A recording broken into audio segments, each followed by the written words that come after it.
or getting a golden parachute.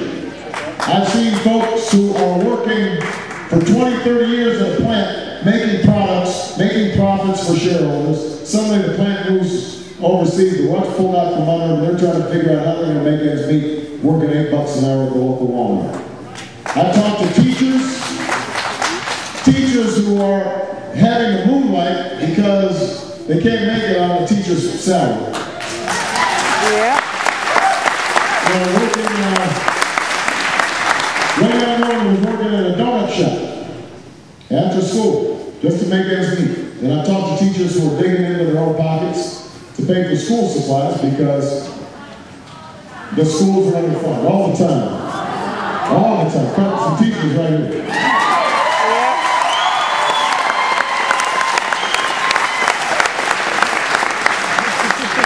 I've met with young people who are uncertain about their future and don't know how they're going to be able to afford college. Hard to do when you're trying to do both camps. I talked to veterans back from Iraq or Afghanistan. They are proud of the service that they rendered, and rightfully so, because they have done everything that's been asked of them. Our soldiers have performed brilliantly.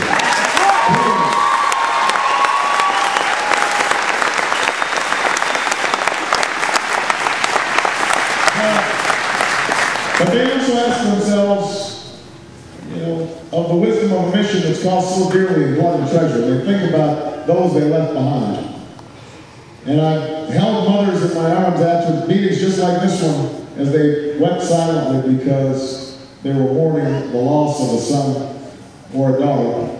And I've talked to homeless and disabled veterans who wonder how it is that Washington has so quickly forgotten their service.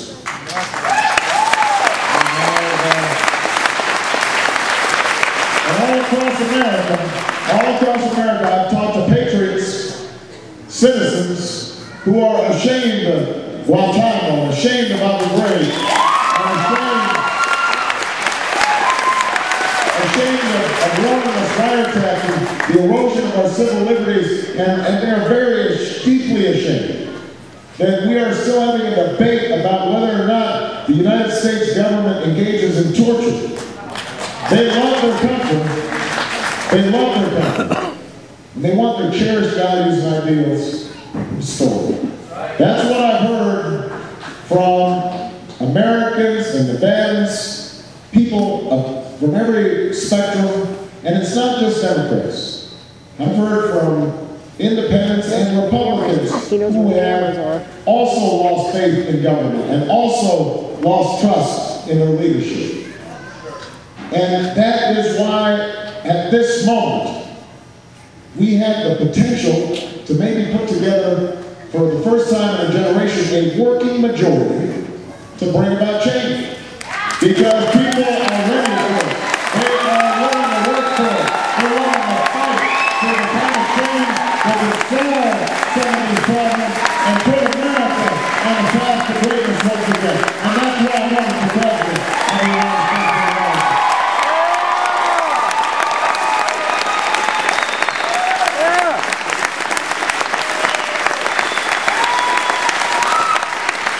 I'm running for president to go ahead and tell the lobbyists that their days of setting the agenda in Washington are over.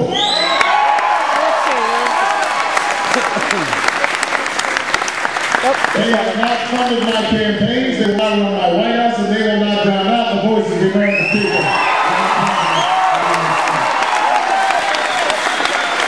This takes a good picture. It really takes a good picture.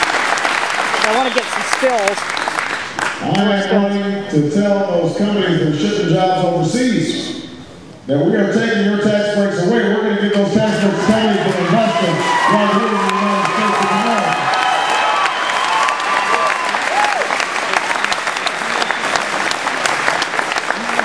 We're going to set trade agreements that aren't just good for Wall Street, but that are good for Main Street, that have labor standards, environmental standards, so U.S. labor is not being undermined. And we're going to have safety standards so that our children are not chewing on toys filled with lead. That's something that we can do. I want to have a tax code that is fair. We've got CEOs making more in 10 minutes than ordinary workers are making the entire year, and they're getting the tax breaks. That will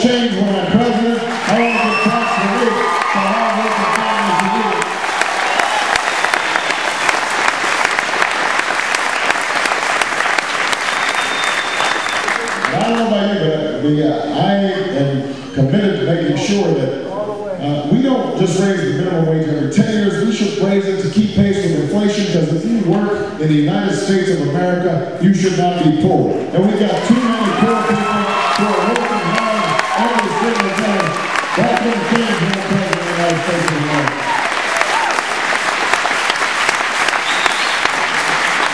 I am running because I want to stop talking about the outrage of 47 million people without health insurance, and I want to start doing something about it. This is personal for me. This is personal for me. My mother died of cancer when she was 53 years old. And that's tragic enough. That's why we've got increased funding for research on cancer. But you know, what really made it worse was, in the last months of her life, she was spending time reading insurance forms because she had just taken a new job, and the insurance company was saying, well, maybe this is a pre-existing condition, and maybe we don't have to reimburse you for your medical costs. I remember being so mad watching the anxiety on her face. I've seen what this system can do. I've seen a loved one suffer, not just because they're sick, but because of a broken healthcare system. And it's wrong. And that's why I said we're going to make sure that every single American can get healthcare that is at least as good as the healthcare I was a member of Congress. And if you already have health care, then we're going to work with your employer to lower premiums for the average American family by about $2,500 a year. And we are not going to wait 20 years from now to do this, or 10 years from now to do this. We will do this by the end of my first term as President of the United States of America.